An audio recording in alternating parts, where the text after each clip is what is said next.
உருட்டுங்கிறது? இது ஏன் சாமானா? நான் உருட்டுவேன் உடைப்பேன். உங்களுக்கு என்ன வந்தது? ஆமா, நீ உங்க வீட்டுக்கு கொண்டு வந்த உன் சாமான். அப்புறம் யார் வீட்டுல வந்தது? உங்க அம்மா வீட்டுல வந்தது? நம்ம வீட்டை பத்தி பேசு. இங்க பாருங்க, எங்க அப்பனை பத்தி பேச மரியாதை கெட்டு ஜாக்கிரதை. பேசாதன்னு நீ. உங்ககிட்ட பேச பிடிக்கவே இல்லை. தயவுசெய்து பா. இப்படி சின்ன சின்ன விஷயத்துக்கு சண்டை போட்டே இருக்கிறதுக்கு பேசாம டிவோர்ஸ் வாங்கிட்டு போலாம்ல. ஆமாடா, இவக்குள்ள வாழ்றதுக்கு டிவோர்ஸ் தான் கரெக்ட். ஆனா அப்பா அப்படி சொல்லப்பா. ஆமாண்டா, டிவோர்ஸ் தான் காட்டு. இந்த ஆள் கூட இன்னும் எத்தனை நாளைக்கு கிளக்குறது? அம்மா ஐயோ, நான் பாட்டுக்கு ஒரு ஃப்ளோல சொன்னதை நம்பி ஆளுக்கு ஒரு சைடில் போயிட்டாங்களே. இப்போ என்ன பண்ணுறது? அவன் பேச்சை கேட்டல என்னதான் செருப்பால் அடிச்சுக்கணும். இப்போ என்ன பண்ணுறதுன்னு தெரியலையே. பேசாமல் அக்காவுக்கு ஃபோன் பண்ணிடலாம். அவன் வந்தால் தான் கரெக்டாக இருக்கும். ஹலோ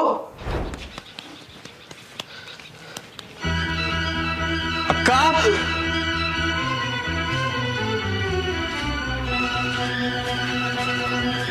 நீ தம்பி அக்கா